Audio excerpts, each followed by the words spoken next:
నమస్తే. నా కమనీయంకు కమనీయంగా స్వాగతం. మనం వారం వారం చెప్పుకునే ఆడియో వీడియో పుస్తకంలో ఈరోజు నేను రచించిన అందమైన ఆహ్లాదకరమైన ప్రేమ కథలు 5 వినిపిస్తాను. ఇందులో నేను రాసిన మౌంట్ రష్మోర్లో రాధామాధవుల కథ మీ కథల సమయం యూట్యూబ్ ఛానల్ హోస్ట్ రమ్య తన ఛానల్లో వినిపించింది. తెచ్చేసుకున్నాను నేను. రమ్యంగా వినిపించిన అనేక కథలు మీ కథల సమయం ఛానల్లో వినవచ్చు. లింక్ డిస్క్రిప్షన్ బాక్స్లో ఉంది. Thank you Ramya. ఇక కథలలోకి పదండి. అన్నట్లు ప్రభాత కమలం ఛానల్ కూడా నాదేనండోయ్.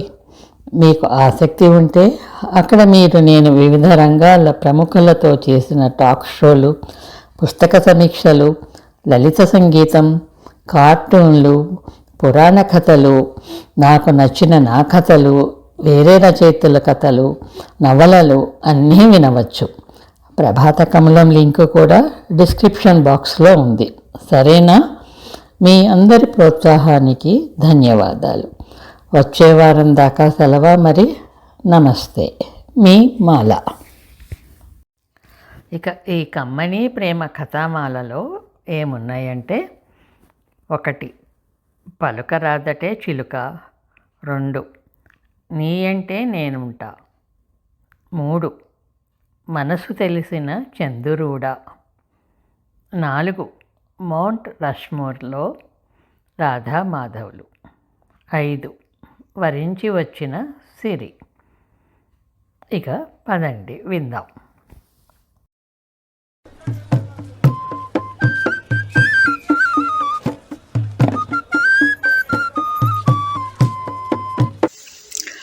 ఈ చిత్రం చూస్తుంటే ఏమనిపిస్తోంది?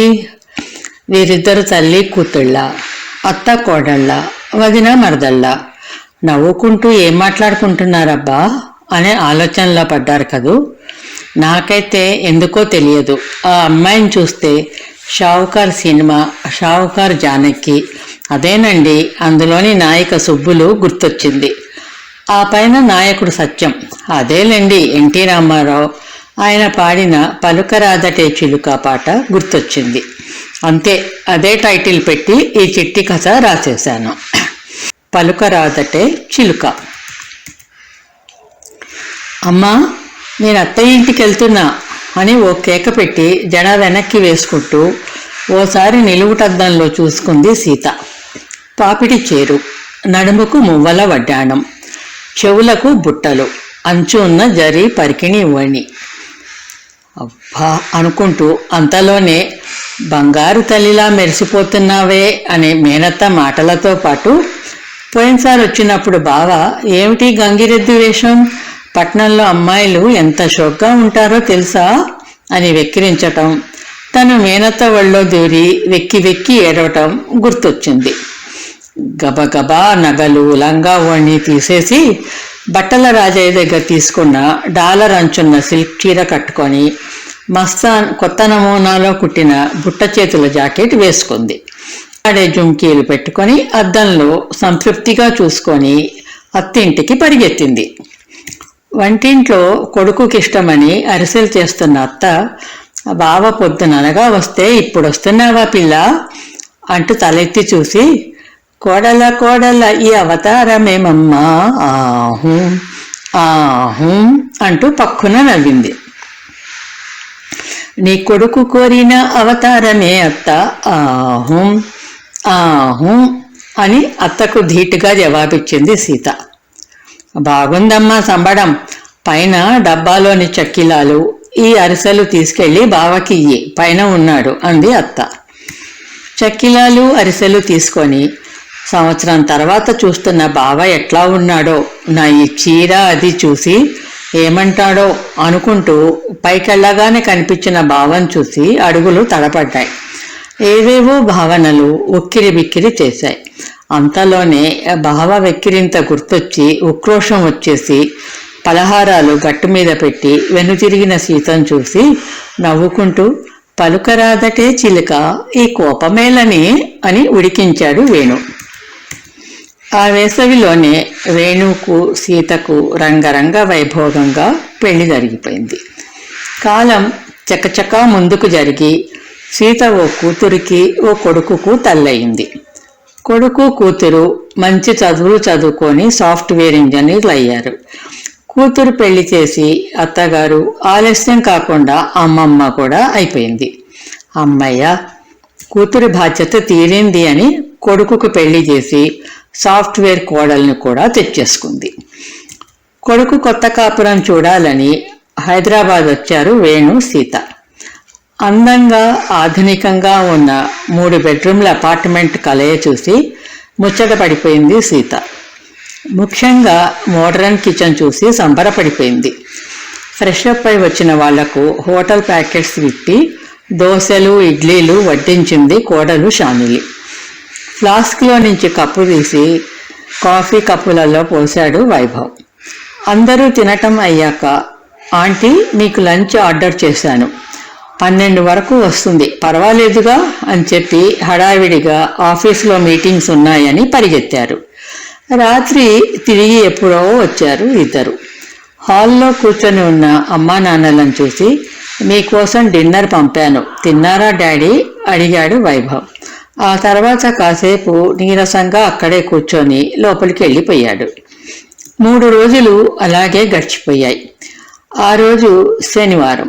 ఆఫీస్ లేదని చిన్నగా లేచారు షామిలి, వైభవ్. అమ్మయ్య, ఈరోజు ఇంట్లో ఉంటారేమో, హాయిగా కాస్త వండి పెడదామని కోడలితో, షామిలి ఇవన్నీ ఎలా వాడాలో చూపించమ్మా, ఈ రోజు నుంచి నేను వంట చేస్తాను, నువ్వు నీ ఆఫీస్ పని చూసుకో అంది. వద్దాంటీ, ఈరోజు మీకు అవన్నీ చూపించే ఓపిక నాకు లేదు. అయినా ఎందుకంటే మీకేం కావాలో చెప్పండి, తెప్పిస్తాను, హాయిగా ఎంజాయ్ చేయండి ఆ వంట బాదరబందీ లేకుండా అంది షామిలి. డాడీకి అరిసెలు చెక్కిలాలు ఇష్టం, ఈరోజు స్వగృహ నుంచి అవి తెప్పించు అన్నాడు వైభవ్. స్వగృహ నుంచి పలహారాలు, హోటల్ నుంచి భోజనమా?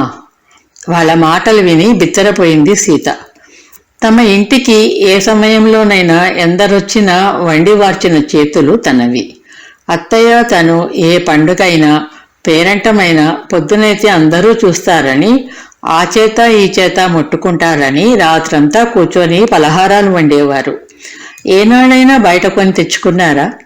రుబ్బురోల్లోనే పచ్చడులు, గారెల పిండి అన్నీ చేసుకునేవారు. కట్టెల పొయ్యి నుంచి కిరసనాయిల్ స్టవ్, గ్యాస్ స్టవ్ వచ్చాయి తమ వంటింట్లోకి. ఈరోజు ఇక్కడ ఇన్ని ఆధునికమైన వంట సామాన్లు, నిమిషాలలో వండేందుకు కావలసినవన్నీ ఉన్నాయి. అయినా ఎప్పుడూ తప్ప వండుకోరట. వీటి మీద వంట చేసుకునే సమయమే లేదా? బయట నుంచి తెప్పించుకుంటారా? ఆ బయట తిండ్లు తినే ఇలా శరీరాలు అదుపు ఆజ్ఞ లేకుండా పెరిగిపోతున్నాయి.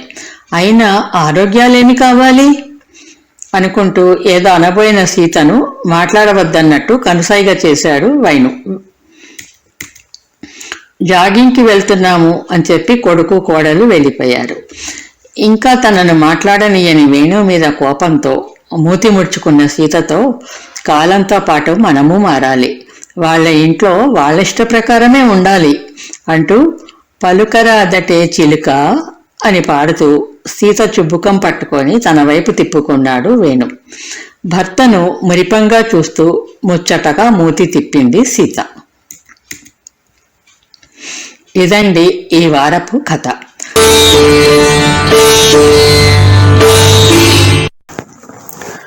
ముద్దబంతి పువ్వు పెట్టి మొగలి రెక్కుల జడను చుట్టి హంసలా నడిచి వచ్చే చిన్నమ్మ అనో, నండూరి వారి ఎంకీ నాయుడు బావుగానో నాకైతే ఈ చిత్రం చూడగానే గుర్తొస్తున్నారు.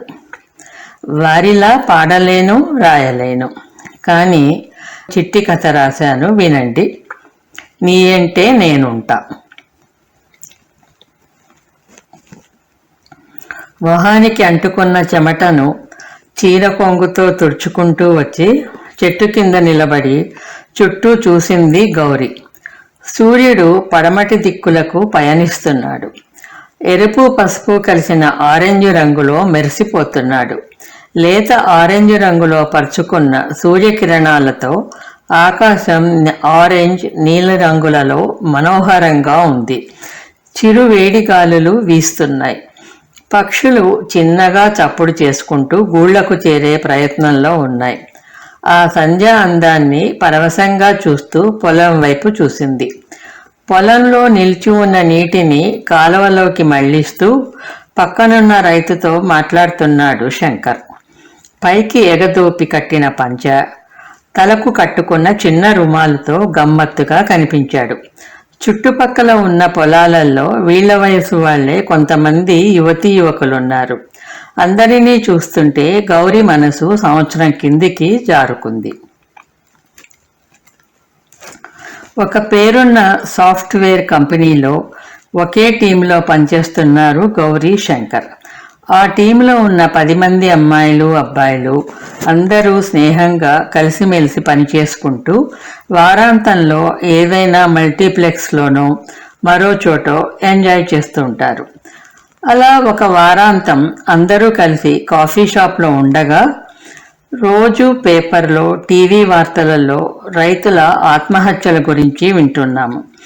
వారి దీనస్థితికి చాలా బాధ అనిపిస్తుంది. మనం ఏమీ చేయలేమా అనుకుంటాను. అన్నదాతను కాపాడుకోవటం మన బాధ్యత కదా. అందరికీ మనం సహాయపడలేకపోవచ్చు, కానీ కొంతమందికైనా మనం సహాయం చేయవచ్చు కదా అని ఈరోజు పేపర్లో ఒక రైతు గురించి చదివితే అనిపించింది అన్నాడు శంకర్. అలాగే చేద్దాము, తలా కొంత మనీ వేసుకొని ఏ పేద రైతుకైనా ఇద్దాము అన్నాడు శ్రవణ్. అలా కాదు, మనం ప్రతి వీకెండ్ ఇలా హోటల్స్కి, సినిమాలకు తిరుగుతూ మనీ, టైం 2 వేస్ట్ చేస్తున్నాం. అలా కాకుండా దగ్గరలో ఉన్న పల్లెటూరికి వెళ్ళి అక్కడి రైతుల పొలంలో పనిచేద్దాం. అప్పుడు మనకు కూడా వ్యవసాయంలో ఉన్న ఇబ్బందులు తెలుస్తాయి. మనం ప్రత్యక్షంగా చేస్తుంటే ఎవరికి అవసరమో మనకు తెలుస్తుంది.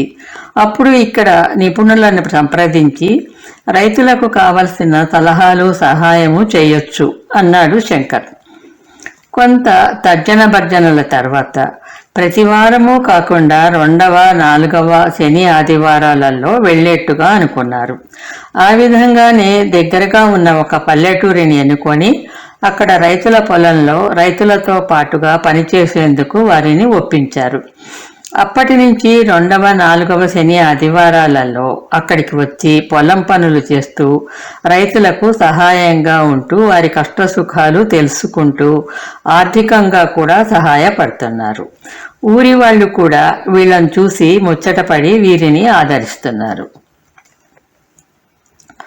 నిన్న మరునాటి ప్రోగ్రాం గురించి ప్లాన్ చేసుకుంటున్నప్పుడు ఉన్నట్టుటి రేపు అందరము సరదాగా పంచకట్టుకొని వెళ్దాం. అమ్మాయిలేమో చక్కగా చీర కట్టుకొని పల్లెటూరి అమ్మాయిలా తయారవ్వండి అన్నాడు శంకర్. ఇక్కడి నుంచి పంచ కట్టుకొని ఎట్లా వెళ్తాము, అక్కడికి వెళ్ళి మార్చుకుందాము అన్నాడు. సరే, ఇది సరదాగా బాగానే ఉంది అనుకున్నారు అందరూ. అలాగే ఇక్కడికి రాగానే అబ్బాయిలు షార్ట్స్ నుంచి పంచెల్లోకి మారిపోయారు. అమ్మాయిలు చక్కగా చీర కట్టుకొని తయారయ్యారు. ఆలోచనల నుంచి బయటపడి శంకర్ వైపు చూసింది గౌరీ. పొలంలో పనైపోయినట్లుంది. రైతుతో కలిసి వస్తున్నాడు శంకర్. శంకర్ అంటే తనకున్న ప్రేమను, అతనితో జీవితాన్ని పంచుకోవాలన్న కోరికను శంకర్తో చెప్పాలని ఉన్నా చెప్పలేకపోతోంది. శంకర్కు తనంటే ప్రేమ ఉన్నట్టుగా అతని కనులు చెప్తున్నాయి. కానీ మరి ఎందుకు తనతో చెప్పలేకపోతున్నాడో తెలియటం లేదు. శంకర్కు తనంటే ప్రేమ ఉందా, లేక తను ఊహించుకుంటుందా? ఆలోచనలో ఉన్న గౌరీ శంకర్ తన దగ్గరగా వచ్చి నిలబడగానే తత్తరపాటుగా చూసింది. ఆకుపచ్చని చీర, ఎర్రని జాకెట్టు, వాలు జడ, నుదుటన గుండ్రని బొట్టు, మెడలో పూసల పేరుతో అచ్చమైన పల్లెపడుచులా ఉన్న గౌరీని మురిపంగా చూస్తూ చేతిలో ఉన్న ముద్ద మందారంను గౌరీ జడలో పెట్టి ప్రేమగా గౌరీ చెంపలను పట్టుకొని తన వైపు తిప్పుకుంటూ, నన్ను మనవాడతావా గౌరమ్మ అని అడిగాడు. అప్పటి వరకు అవే తలపులలో ఉన్న గౌరీ సిగ్గుతో ముద్ద మందారంలా ముడుచుకుంది. హే హే హే అని అరుస్తూ స్నేహితులంతా చప్పట్లు కొడుతూ చుట్టూ చేరారు. రైతులందరూ సంతోషంగా వారితో పాటు చేరారు. ఆకాశంలోనూ సముద్రం అడుగునో ప్రపోజ్ చేయలేను. పచ్చనైన చెట్లు, నీలి ఆకాశం, ఈ కమ్మనైన మట్టి సువాసనలు, అందమైన ఈ ప్రకృతి సాక్షిగా ప్రపోజ్ చేస్తున్నాను. ఇదిగో గౌరమ్మ, ఇప్పుడే చెప్తున్నాను, నేను ఇలా పల్లెటూరి రైతులా కూడా అవతారం ఎత్తుతూ ఉంటాను. అమెరికా, ఆస్ట్రేలియా ఎక్కడికి పోను, మరి ఆలోచించుకొని చెప్పు అన్నాడు శంకర్. నీ అంటే నేనుంటా శంకర్ మావ, నీ బాటే నాది శంకర్ మావ అంటూ శంకర్ చేయి అందుకుంది గౌరీ సంతోషంగా. ఇదండి నీ అంటే నేనుంటా చిట్టి కథ. ఈ మధ్యకాలంలో చాలామంది విదేశాలలో, స్వదేశంలో ఉన్న యువత ఇలా గ్రామాలను దత్తత తీసుకొని గ్రామాభివృద్ధి చేస్తున్నారు అని అది పేపర్లో అప్పుడప్పుడు చదువుతున్న వార్తల స్ఫూర్తిగా ఈ కథ రాశాను. మరి ఈ చిత్రానికి ఈ కథ సరిపోయిందో లేదో చెప్తారుగా.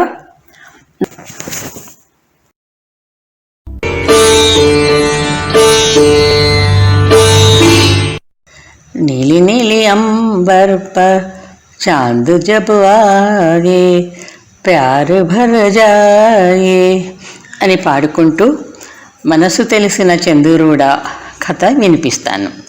ఈ కథ మాలిక అంతర్జాల పత్రికలో వివాహ బంధం అన్న టాపిక్ మీద రాయమన్నప్పుడు రాశాను. ఇది 16/6/2015 మాలిక అంతర్జాల పత్రికలో పబ్లిష్ అయింది. ఇక ఎక్కువ ఉపోద్ఘాతం లేకుండా కథ చెప్పేస్తాను, వినేయండి. మనసు తెలిసిన చందూరుడ. చేతిలోని నవలను మూసి టైం చూసుకుంది వర్ష. 8:30 కావస్తోంది. ఇంకో అరగంటలో ఊరు చేరుతాము.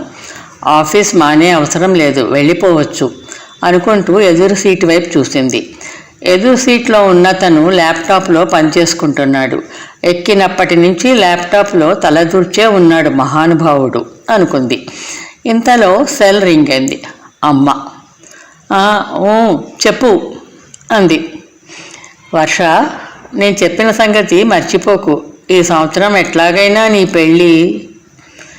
అబ్బా అమ్మా, నేను అక్కడికి వచ్చినప్పటి నుంచి 6 గంటల క్రితం వరకు చెప్తూనే ఉన్నావు, నేను ఇప్పట్లో పెళ్లి చేసుకోను, ఇంకో 2 ఏళ్ళు నన్ను జాబ్ చేసుకొనియండి అని చెప్తూనే ఉన్నాను.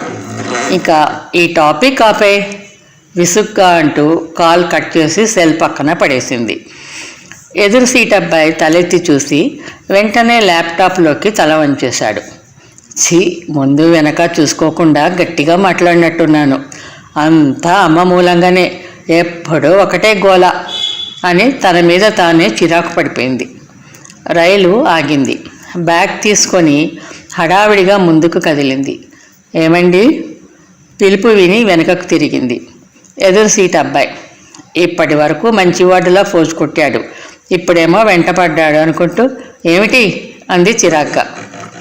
ఇది మీ సెల్లా?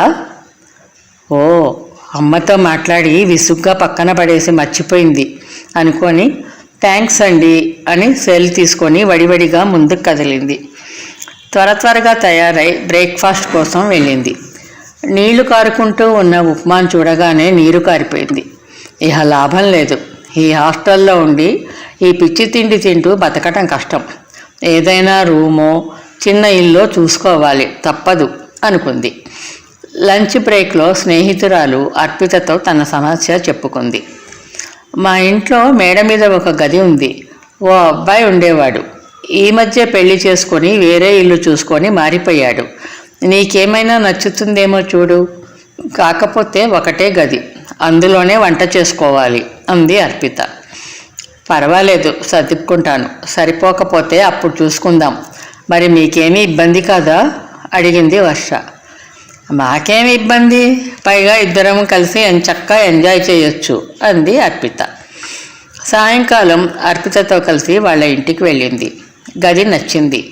అర్పిత అమ్మ సుభద్రమ్మ గారు చాలా ఆప్యాయంగా మాట్లాడారు. నిశ్చింతగా ఉండొచ్చు అనుకొని ఈ వీకెండ్ వచ్చేస్తాను అని చెప్పింది. డ్రాయింగ్ రూమ్లో కూర్చొని ఇద్దరు కాఫీ తాగుతూ కబుర్లు చెప్పుకుంటూ ఉండగా ఓ అబ్బాయి వచ్చాడు. పొద్దున రైల్లో తన ఎదురుగా కూర్చున్న అబ్బాయి. ఇదేంటి ఇక్కడికి వచ్చాడు? గాబరా పడిపోయింది వర్ష. మా అన్నయ్య అర్ణవ్. అన్నయ్య, నా కొలీగ్ ఫ్రెండ్ వర్ష. ఇక ముందు మన మేడ మీది గదిలో ఉండబోతోంది అని ఒకరినొకరికి పరిచయం చేసింది అర్పిత. పొద్దున రైల్లో చూశాను మీ ఫ్రెండ్ను, కలిసి ప్రయాణం చేశాము నవ్వుతూ చెప్పాడు అర్ణవ్. అవును, నా సెల్ మర్చిపోతే తెచ్చిచ్చారు అంది వర్ష. అనుకున్నట్లుగానే ఆ వీకెండ్ అర్పిత వాళ్ళ ఇంటికి షిఫ్ట్ అయింది. పెద్ద గది, విశాలమైన టెర్రస్, ఉయ్యాల, వరుసగా అందంగా పేర్చిన పూల కుండీలు చాలా నచ్చేసింది. రాగానే వంట పెట్టుకోవద్దు, ఈ పూటకు మా ఇంట్లో తినేసాయి అని పిలిచారు సుభద్ర గారు. భోజనాల దగ్గర అర్పిత నాన్నగారు ప్రభాకర్ గారు పరిచయం అయ్యారు.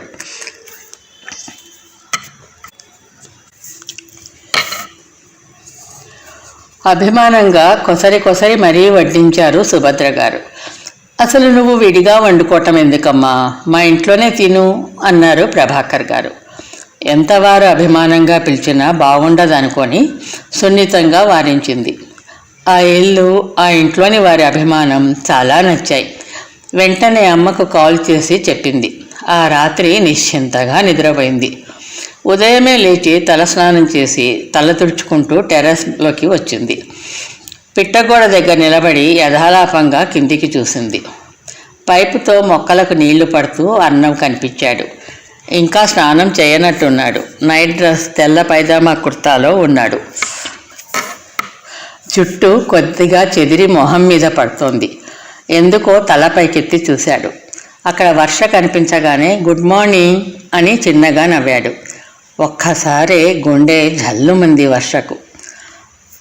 జాగింగ్ చేసి వస్తూ వరండాలో కూర్చొని ఉన్న అర్పిత వర్షలను చూసి, ఏంటి పొద్దున్నే ఇద్దరు ఇలా కూర్చున్నారు అని అడిగాడు అర్ణవ్. చిన్న ప్రాబ్లం అన్నా అంది అర్పిత. ఏంటో నేను తెలుసుకోవచ్చా అడిగాడు అర్ణవ్. వర్ష వైపు చూసింది అర్పిత. చెప్పమన్నట్లు తలూపింది వర్ష. నిన్న సాయంకాలం నుంచి ఎవరో ఒకటే కాల్ చేసి వర్షని విసిగిస్తున్నారన్నయ్య. ఏమని ప్రశ్నించాడు అర్ణవ్. హలో అనగానే ఈ ఫోన్ నుంచి కాల్ వచ్చింది, మీరేనా చేసింది అంటాడు. కాదంటే వినడు. రాత్రంతా చేస్తూనే ఉన్నాడు. సెల్ ఆఫ్ చేద్దామంటే వాళ్ళమ్మ కాల్ చేస్తారేమో, తీయకపోతే కంగారు పడతారు అని ఆఫ్ చేయలేదు. సైలెంట్ మోడ్లో ఉంచింది. అయినా న్యూసెన్సే కదా అని వివరణ ఇచ్చింది అర్పిత. అయినా దీనికింత ఆలోచన ఎందుకు, ఆ నెంబర్ని బ్లాక్ చేయొచ్చు కదా అన్నాడు అర్ణవ్. ఇద్దరూ మొహాలు చూసుకొని ఓహ్ అని తల మీద చిన్నగా తట్టుకున్నారు. అదేమిటో బుర్ర పనిచేయలేదన్నయ్య అంది అర్పిత. మీ సెల్ ఎవరికైనా కాల్ చేసుకోవటానికి ఇచ్చారా వర్షని అడిగాడు అర్ణవ్. నిన్న సాయంకాలం నా సెల్లో కార్డ్ అయిపోయింది, మా నాన్నకు కాల్ చేసుకొని ఇస్తాను అంటే రాముకి ఇచ్చాను. నేను చెక్ చేశాను, వాళ్ళ నాన్నకు చేసిన కాల్ ఒక్కటే ఉంది అన్నది వర్ష. అప్పుడే రింగ్ అయింది వర్ష సెల్. వాడే అన్నది వర్ష. ఇటు ఇవ్వండి నేను చూస్తాను అని సెల్ తీసుకొని ఆన్ చేసి హలో అన్నాడు. నిన్న ఈ నెంబర్ నుంచి మాకు కాల్ వచ్చింది, మీరేనా చేసింది అని అడిగాడు అవతల వ్యక్తి. మేము కాదు, అసలు ఏమిటి మీ ప్రాబ్లం అడిగాడు అర్ణవ్. కొద్ది కాలంగా మా చెల్లెలి సెల్కు కాల్ వస్తుంది, నెంబర్లు మార్చి చేసి విసిగిస్తున్నాడు. నిన్న సాయంకాలం 6 గంటలకి ఈ నెంబర్ నుండే చేశాడు. ఈసారి ఎట్లాగైనా వాడిని పట్టుకోవాలని చూస్తున్నాను. ఈ నెంబర్ నుంచి ఎవరూ చేయలేదు, అయినా మీరు అంటున్నారు కాబట్టి కనుక్కుంటాను అని పెట్టేశాడు. అక్కడే ఏదో సర్దుతున్నట్టుగా అటు ఇటు తిరుగుతున్న పనబ్బాయి రాముని పిలిచాడు. ఈ కాల్ ఎవరు చేశారా, నిజం చెప్పు అని గద్దించాడు. నేనే చేశాను సార్ తల వంచుకొని వణుకుతూ చెప్పాడు. మరి ఆ కాల్ లేదే ఆశ్చర్యంగా అడిగింది వర్ష. ఏముంది, డిలీట్ చేసి ఉంటాడు, పదరా పోలీస్ స్టేషన్కు దబాయించాడు అర్ణవ్. సారీ సార్, నేను ఆ అమ్మాయి ప్రేమించుకుంటున్నాము. నా నెంబర్ నుంచి చేస్తే వాళ్ళకు తెలుస్తుందని వేరే సెల్లుల నుంచి చేస్తున్నాను. నిన్న వాళ్ళ అన్నయ్య చూసేసరికి నేను సతాయిస్తున్నానని అబద్ధం చెప్పింది. సారీ మేడం ఏడుస్తూ చెప్పాడు రాము. ఓరిని, అప్పుడే ప్రేమేమిట్రా నీకు? విస్తుపోయింది అర్పిత. వీడి సంగతి నేను చూసుకుంటాను, యూ రిలాక్స్ అని రాముని తీసుకొని వెళ్ళిపోయాడు అర్ణవ్. ఆ సంఘటన తర్వాత అర్ణవ్ వర్షలలో స్నేహం పెరిగింది, మాటలు కలిశాయి. ఆపై మనసులు కలిసేందుకు ఎక్కువ రోజులు పట్టలేదు. ఇరువైపుల పెద్దలకు అభ్యంతరం లేకపోయింది. అర్ణవ్ కోరిక ప్రకారం దగ్గర బంధువులు, స్నేహితుల మధ్య క్లుప్తంగా శాస్త్రీయంగా జరిగింది వివాహం. ఇంకా 2 సంవత్సరాలు జాబ్ చేస్తూ ఎంజాయ్ చేయాలి అనుకున్న సంగతి మర్చిపోయింది వర్ష. సూట్ కేస్ సర్దుకోవటంలో వర్షకు సహాయం చేస్తూనే, భలే దానివే, టెనెంట్గా వచ్చి ఓనర్ అయిపోయావు అని వర్షను వేళాకోళమాడుతూ అక్కడే ఉన్న తల్లితో, ఇదేమిటమ్మా, అన్నయ్య మరీ ఇంత సింపుల్గా పెళ్లి చేసేసుకున్నాడు. అన్నయ్య పెళ్ళంటే ఎంత సందడి ఉండాలి, అస్సలు హడావిడి లేదు, సరదాలు లేవు. కనీసం ఫస్ట్ నైట్ అన్నా బోలెడు గొడవ చేద్దామనుకున్నాను, అది లేకుండా ఊరు ప్రయాణం పెట్టుకున్నారు. మల్లెల పందిరి మంచం లేదు, తెల్ల చీర లేదు. అయినా నువ్వేమిటే మరి ఇంత బుద్ధిగా అన్నయ్య చెప్పినట్లు వినేశావు? నువ్వెక్కడో పిచ్చిమాలోకానివి కినుకగా అంది అర్పిత. కూతురి మాటలు నవ్వుతూ వింటూ కోడల వైపు చూసింది సుభద్ర. వర్షమోహంలో కూడా కొద్దిగా అసంతృప్తి కనిపించింది. అంటే వీడియో సుబ్బారావు కోసం పెళ్లి చేసుకోలేదంటావు? నవ్వుతూ అంది సుభద్ర. ఇద్దరూ పక్కన నవ్వుతూ సుభద్ర వైపు చూశారు. అయినా పెళ్ళంటే నీ ఉద్దేశం ఏంటి వర్ష? అడిగింది సుభద్ర. ఒక్క నిమిషం ఆలోచించి, పెళ్ళంటే 2 జీవితాల కలయిక, 2 హృదయాల కలయిక, జీవితాంతం ఒకరికొకరు తోడు నీడ, పరవశంగా చెప్పింది వర్ష. 2 జీవితాలే కాదు, 2 కుటుంబాల కలయిక కూడా. పెళ్ళి ఆర్భాటంగా చేసుకున్నామా, క్లుప్తంగా చేసుకున్నామా అన్నవి ముఖ్యం కాదు. వివాహంలో జరిపించే తంతులలోని పరమార్థం గ్రహించాలి, అర్థం చేసుకోవాలి. జీలకర్ర బెల్లం ఒకరి శిరస్సు మీద మరొకరిని ఉంచి ఒకరినొకరు చూసుకోమంటారు. మనకు కనిపించకుండా ఉన్న కనుబొమల మధ్య ఉన్న రంధ్రం ద్వారా శిరస్సు మీద ఉన్న బ్రహ్మరంధ్రంలోకి ఒకరి నుంచి ఒకరికి ఆకర్షణ శక్తి ప్రవేశిస్తుంది. ఆ బ్రహ్మరంధ్రాన్ని తెరిపించే శక్తి జీలకర్ర బెల్లం మిశ్రమంకు ఉంది. అందుకే ఒకరి శిరస్సు మీద ఒకరుంచే సంప్రదాయం ఏర్పాటైంది. అలా ఒకరినొకరు చూసుకొని ఆకర్షణ శక్తిని ప్రసరించుకోవటమే సుముహూర్తం. ధర్మార్థ కామములలో ఏనాడు ఈమె తోడు విడిచిపోరాదు. నిండు నూరేళ్లు ఈమెకు నీడవై నిలిచి కాపాడు అని నాట్యచరామిలో వరుణితో చెప్పిస్తారు. వేద మంత్రాలతో మాంగళ్యాన్ని ముడివేయించి ఇద్దరిని ఒకటిగా చేస్తారు. ఇలా ప్రతిదానిలోని అర్థం గ్రహించుకొని మసలుకోవాలి. ఆలుమగలుగా స్త్రీ పురుషుల అనుబంధం మిగిలిన అన్ని బంధాల కంటే ప్రత్యేకమైనది. ఎన్నో సవాళ్లను ఎదుర్కోవలసి వస్తుంది. ప్రేమలో పడటం తేలికే, ప్రేమలో నిలబడటం కష్టం, ప్రేమను నిలుపుకోవటం ఇంకా కష్టం. అందుచేత పరిస్థితులు తారుమారైనప్పుడు మీకు మీరుగా సరిదిద్దుకోవటానికి ప్రయత్నం చేయాలి. మంచి అనుబంధంలో పట్టు విడుపులు, నిజాయితీ, మనసు పెట్టి పని చేయటం, నమ్మకం ముఖ్యమైన విషయాలు. ఇద్దరూ కలిసిమెలిసి పనిచేసుకున్నప్పుడే మంచి అనుబంధం ఏర్పడుతుంది. అన్ని గొడవలకు కారణం అహం. ఆ అహంను వదిలేయాలి. పట్టు విడుపులు ఉండాలి. అప్పుడే ఒకరికి ఒకరు తోడు నీడగా బాసటగా నిలుస్తారు. తాము ఒంటరి వారం కామని, తమ కోసం తోడు ఒకరున్నారని ఆనందం పొందుతారు అని ముగించింది సుభద్ర. మీ మాటలను ఎప్పుడూ గుర్తుంచుకుంటానత్తయ్య అంటూ సుభద్ర కాళ్లకు నమస్కరించింది వర్ష. దిగులు పడకు అర్పిత, నీ ముచ్చట కూడా తీర్చుకుందులే నవ్వుతూ అంది సుభద్ర. అందరూ రాత్రి 9 గంటలకు రైల్వే స్టేషన్కు చేరుకున్నారు. రాత్రిపూట ఇబ్బంది పడుతూ మీరంతా ఎందుకమ్మా, మేమేమన్నా విదేశాలకు వెళ్తున్నామా, వారం రోజులలో వచ్చేస్తాంగా అని అన్నావన్నా సుభద్ర వినిపించుకోలేదు. సామానులు భోగిలో పెట్టించేందుకు వెళ్తున్న అన్నవు నాపి, నువ్వు అమ్మా నాన్నతో మాట్లాడన్నయ్య, నేను పెట్టిస్తా అని అన్నవుతో అని సామాన్ లోపలికి తీసుకువెళ్ళింది అర్పిత. కొద్దిసేపు తర్వాత కిందికి దిగింది. స్టేషన్కి వచ్చిన అమ్మా నాన్నలతో మాట్లాడుతున్న వర్ష, ఇంతసేపు ఏం చేశావే అడిగింది. అమ్మ ఓ పని చెప్పిందిలే, అది చేసి వస్తున్నాను అని కన్ను కొడుతూ చిలిపిగా అంది అర్పిత. ఆశ్చర్యంగా చూసింది వర్ష. రైలు బయలుదేరబోతోందని విని అర్ణవ్ వర్ష రైలెక్కారు. ఇద్దరూ తలుపు దగ్గర నిలబడి అందరికీ చేతులు ఊపారు. అర్ణవ్ తలుపు దగ్గరే ఉండగా వర్ష కూపే దగ్గరకు నడిచింది. తలుపు దగ్గర నిలబడి లోపలికి చూడగానే వావ్ బ్యూటిఫుల్ అన్న మాటలు వర్ష నోటి నుంచి అప్రయత్నంగా వచ్చాయి. కూపేలో లైట్లు తీసేశారు. చుట్టూ 5 క్యాండిల్స్, మధ్యలో అగరత్తులు వెలిగించే ఏర్పాటు ఉన్న ఇత్తడి క్యాండిల్ స్టాండ్లో 5 కొవ్వొత్తులు, మధ్యలో అగరొత్తులు వెలిగించున్నాయి. స్టాండ్కు పాలిష్ చేసినట్టున్నారు. బంగారంలా మెరిసిపోతోంది. పక్కకు ఉన్న బర్త్కి పై బర్త్ నుంచి మల్లెపూల దండలు అందంగా అలంకరించారు. కిటికీకి తలుపుకు కూడా అందంగా మల్లెదండలు చుట్టి ఉన్నాయి. కొవ్వొత్తుల వెలుగు, ప్లాట్ఫామ్ మీద నుంచి వస్తున్న దీపాల వెలుగులో, అగరొత్తులు, మల్లెల సువాసనలతో కూపే అద్భుతంగా ఉంది. వర్ష ముందుకు అడుగు వేయలేక తడబడిపోయింది. తమను కొత్త బంగారు లోకంలోకి తీసుకెళ్తున్న పూలరథంలా అనిపించి బుగ్గల్లోకి వెచ్చని ఆవిరి వచ్చి చీర మీది గులాబులతో పోటీ పడ్డాయి. అమ్మ చెప్పిన చిన్న పని చేసి వస్తున్నాను అన్నది అర్పిత. ఇదా అత్తయ్య చెప్పింది అనుకున్నది. ఎంత బాగా చేసింది.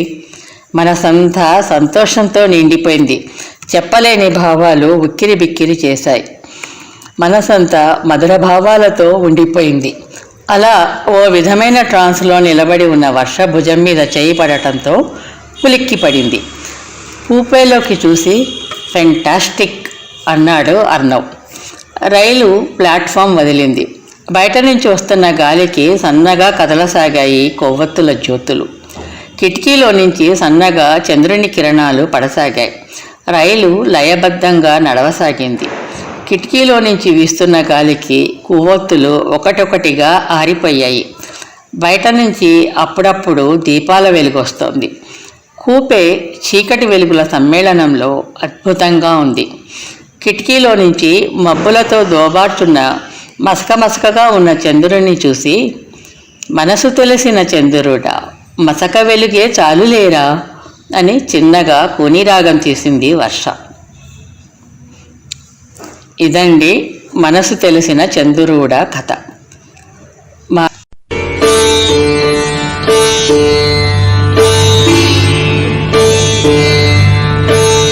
ఫేస్బుక్ సాహిత్య సమూహం పొన్నాడవారి పున్నాగవనంలో నేను రాసిన రాధామాధవుల ప్రేమ కథ ఈ మౌంట్ రష్మోర్లో రాధామాధవులు.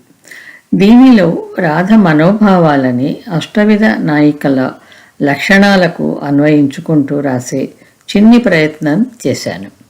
ఈ కథ నేను నా ఛానల్లో ఫేస్బుక్ కథల ప్లేలిస్టులో చదివాను. మీ కథల సమయం అంటూ తన ఛానల్లో నా కథను సంవత్సరం క్రితం బహురమ్యంగా చదివింది రమ్య. నా కథ రమ్య స్వరంలో మరోసారి మిత్రులకు వినిపిద్దామని రమ్య అనుమతితో ఈరోజు మీకు మళ్ళీ వినిపిస్తున్నాను.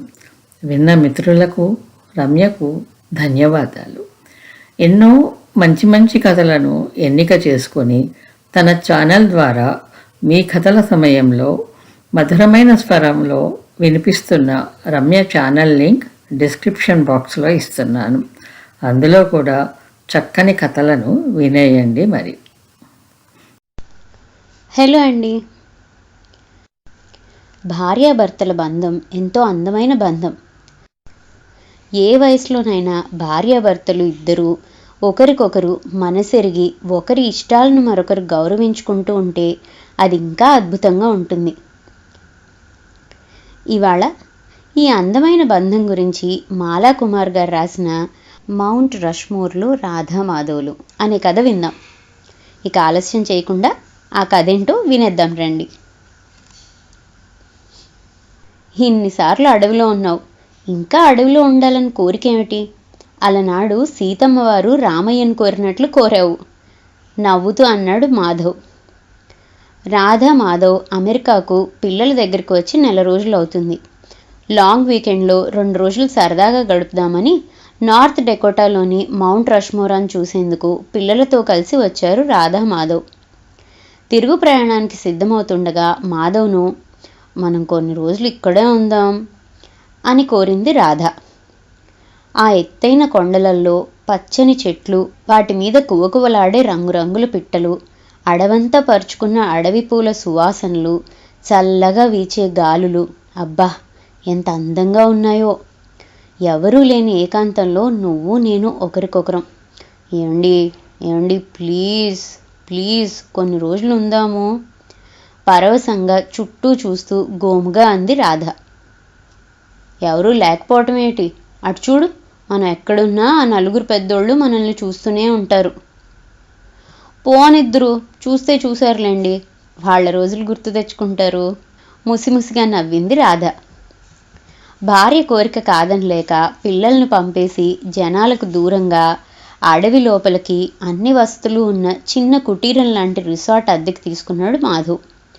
ముందు జాగ్రత్తగా కూతురు ఇంటి నుంచి తెచ్చిన సామాన్లతో మురిపెంగా తన చిన్ని సంసారం సర్దుకుంది రాధ.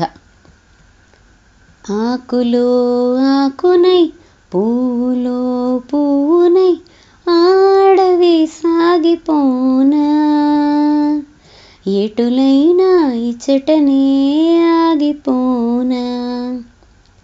కూని రాగం తీస్తున్న రాధతో అట్లాగేలే ఉండు, నేను ఇప్పుడే కాసేపు వాకింగ్కి వెళ్ళొస్తాను, నేను వస్తాను అంటున్న రాధ మాట వినిపించుకోకుండా వెళ్ళాడు మాధవ్.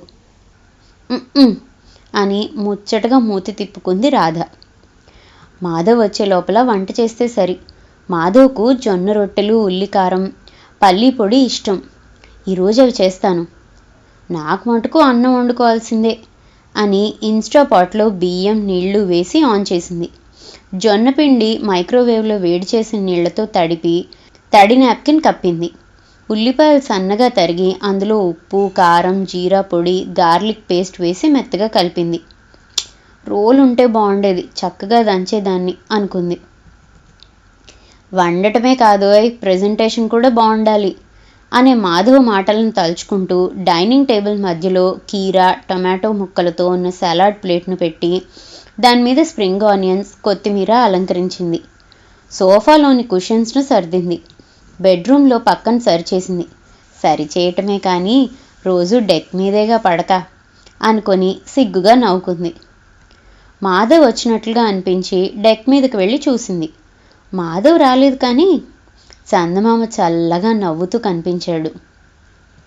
కొండలపైన కోనలలోన గోగులు పూచే జాబిల్లి. కూని రాగం తీస్తూ లోపలికి వచ్చి సర్దినవే మళ్ళీ మళ్ళీ సర్దుతూ, ఎక్కడవక్కడ నీట్గా లేకపోతే చిరాకు పడతాడు బాబు అనుకుంది మురిపెంగా. స్నానం చేసి తెలుపు మీద చిన్న చిన్న పసుపు రంగు పూలున్న చీర కట్టుకుంది. పొద్దున వాకింగ్ చేస్తుంటే అడవిలో కనిపించిన చిన్న పసుపు పూలు చిట్టి చేమంతుల్లా ఉన్నాయని, మంచి సువాసన ఉన్నాయని కోసుకొచ్చింది. అవి దండ కట్టుకొని సిగలో ముడుచుకుంది. కాసిన పూలే దొరికే, ఇంకాసిన ఉంటే బాగుండేది అనుకుంది కాస్త నిరుత్సాహంగా. అరే ఇంతసేపు అయింది, మాధవ్ ఎక్కడికి వెళ్ళాడబ్బా, ఇంకా రాలేదు. డెక్ మీదకెళ్ళి చుట్టూ చూసింది. ఎక్కడా కన్చూపు మేరలో కనిపించలేదు.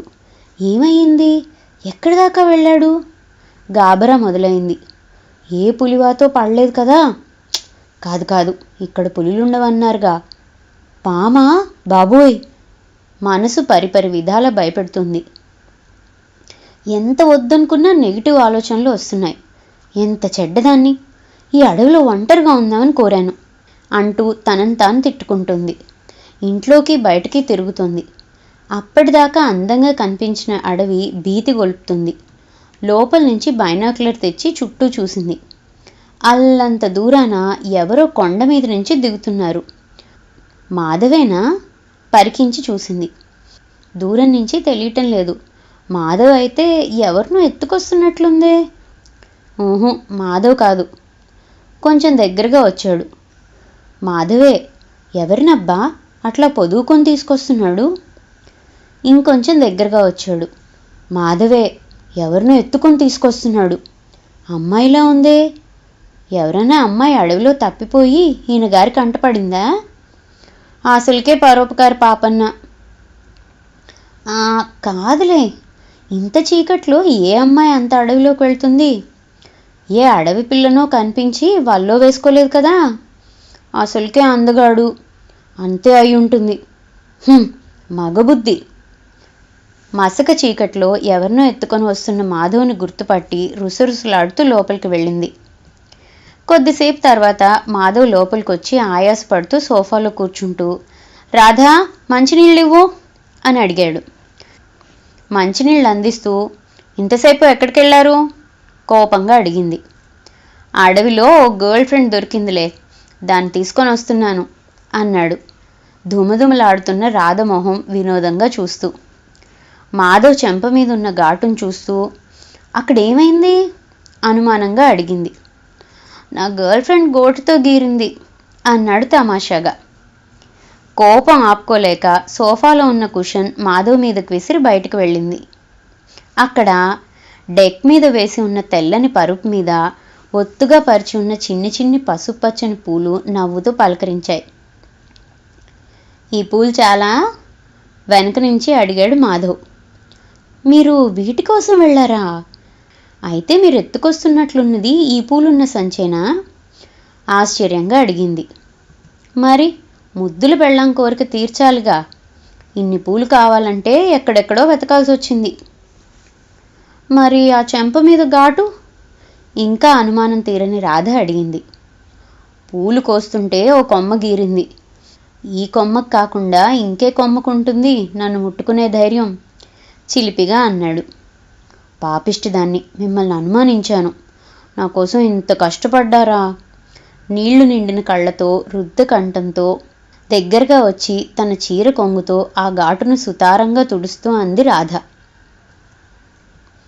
ఈ రాధమ్మను చూసావా రూజ్వెల్ట్? అంతలోనే ప్రేమ, అంతలోనే గారాబం, అంతలోనే అనుమానం, అంతలోనే విరహం. భలే అమ్మాయే అన్నాడు జార్జ్ వాషింగ్టన్. పాపం ఆ మాధవుడు ఎట్లా వేగుతున్నాడో ఈ పిల్లతో జాలిపడ్డాడు జెఫర్సన్ అబ్రహాం లింకన్ వైపు చూస్తూ. అబ్రహాం లింకన్ గంభీరంగా తల పంకించాడు. మీరే కాదు, నేను చూస్తున్నాను వీళ్లను అన్నాడు ఆకాశంలో మేఘాల చాటున తారలతో దోబూచులాడుతున్న చందమామ. ఏయ్ పెద్దాయన్లారా, చాలే చూసింది, ఇక్కడ తిరగండి. రాధను ప్రేమగా దగ్గరికి తీసుకుంటూ వాళ్లను గదమాయించాడు మాధవ్. రాధకు నీవేర ప్రాణం, రాధా హృదయం మాధవ నిలయం అంటూ మాధవ్ని అల్లుకుంది రాధ. ఇలాంటి ప్రేమ కథలు ఎన్నో చూసిన ఆ కొండలు, ఆ కోన ముసిముసిగా నవ్వుకున్నాయి. ఇదండి మౌంట్ రష్మోర్లో రాధామాధవులు కథ. ఇలాంటి మరెన్నో మంచి మంచి కథలు మాలా కుమార్ గారి ప్రభాత కమలం యూట్యూబ్ ఛానల్లో వినొచ్చు. ఇవే కాదండి, మాలా కుమార్ గారి స్వీయ అనుభవాలతో రాసిన ఏమండి కథలు, కమలీయంతో పాటు పుస్తక సమీక్షలు, ఇంకా మాలా కుమార్ గారు చెప్పే బోలెడన్ని కబుర్లు కూడా వినొచ్చు. కిందున్న డిస్క్రిప్షన్ బాక్స్లో ప్రభాత కమలం ఛానల్ లింక్ ఉంది. తప్పక ఆ ఛానల్ని కూడా విజిట్ చేసి అవన్నీ వినేసి ఆనందించండి. మరో మంచి కథతో మళ్ళీ కలుసుకుందాం. అంతవరకు సెలవు.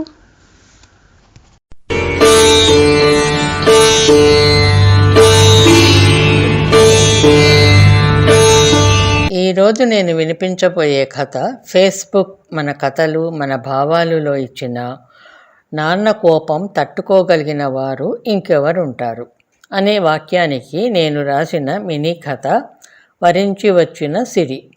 దీని పక్క లైను కౌన్ బనేగా కరోర్పతి.